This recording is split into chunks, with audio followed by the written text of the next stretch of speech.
પૂર્વ વડાપ્રધાન પંડિત જવાહરલાલ નહેરુની પુણ્યતિથિ નિમિત્તે વડોદરા શહેર કોંગ્રેસ સમિતિ દ્વારા નહેરુ ભવન ખાતે પંડિત જવાહરલાલ નહેરુની પ્રતિમાને પુષ્પાંજલિ અર્પણ કરવામાં આવી છે।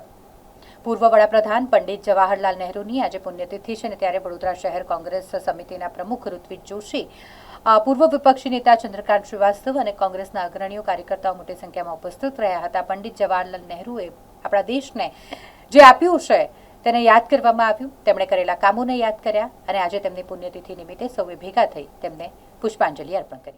દેશના પ્રથમ વડાપ્રધાન પંડિત જવાહરલાલ નહેરુની આજે પુણ્યતિથિ, આજે સમગ્ર દેશ દુનિયામાં એમને યાદ કરવામાં આવે, એમના દ્વારા કરેલા કાર્યો યાદ કરવામાં આવે।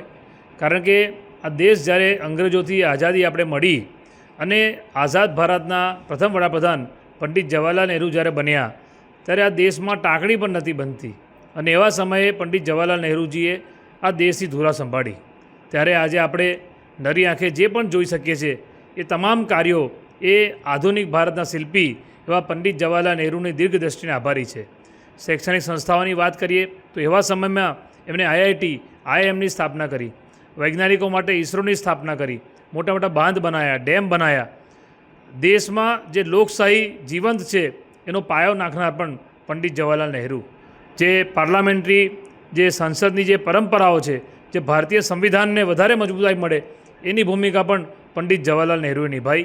ત્યારે એવા પંડિત જવાહરલાલ નહેરુની પુણ્યતિથિ નિમિત્તે વડોદરા શહેર કોંગ્રેસ દ્વારા પુષ્પાંજલિ અર્પણ કરીને એમને શ્રદ્ધાંજલિ અમે આપી છે। આજે પંડિત જવાહરલાલ નહેરુ જે દેશના પ્રથમ પ્રધાનમંત્રી હતા એમની પુણ્યતિથિ છે। આ નહેરુ ભવન એટલે આપણા રણજીતભાઈ ચૌહાણે આમની પ્રતિમાની સ્થાપના કરેલી છે। આપ સમજો કે એમને દેશની આઝાદીની લડાઈ લડી, 1000 દિવસ કરતાં જેલમાં વધારે રહ્યા, આઝાદી પછી પ્રધાનમંત્રી બન્યા પહેલાં, અને એમની પહેલેથી થોટ એવી હતી कि इस देश में कोई भूखा नहीं सोना चाहिए, हर व्यक्ति को रोजगार मिलना चाहिए और हर व्यक्ति को स्वतंत्रता मिलनी चाहिए। आ बधी थोट अने विचारधारा लईने चाल्या। सौथी पहला भागरा नंगल डेम, दामोदर डेम, इसरो बनाव्યું, आईआईटी बनाई, आईआईएम बनाया, एवी हजारों संस्थाओं भी करी देशनी अंदर। चाइनाना युद्ध हार्या पछी एमने डिफेन्समां पण सारी एवी प्रगति बनीने देशने मजबूत बनाव्યું। मारुं कहेवानो भावार्थ ए छे कि लोकशाहीनी अंदर साची लोकशाही त्यारे ज होय ज्यारे प्रतिपक्ष एटले विरोध पक्षने बोलवानी ताकत मळे, एनाथी तमने जाणवानुं मळे छे अने ए साची लोकशाहीमां मानता था। आजे जे फल जोईए आपणे जोई रह्या छे, जो बीज जो बोके गए हैं उसके फल आज लोग चाख रहे हैं। पर ए फल शुं हता?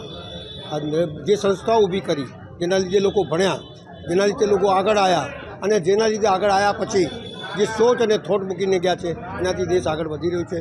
मारुं मानवुं छे के एमनी विचारधाराने लईने आपणे आगळ वधीए। आगळ वधीशुं तो भले हार जीत थाय पण थोट अने विचारधारा नहीं बदलवी जोईए एवुं मारुं स्पष्ट मानवुं छे। अने एवुं ज जवाहरलाल नहेरु मानवुं हतुं। मारुं मानवुं छे के एमनी बनायेला रस्ता उपर આપણે ચાલીશું તો કોંગ્રેસ પાર્ટી મજબૂત થશે અને આગળ વધશે અને આ દેશ મજબૂત થશે, એ સૌથી મોટી અગત્યની વાત છે।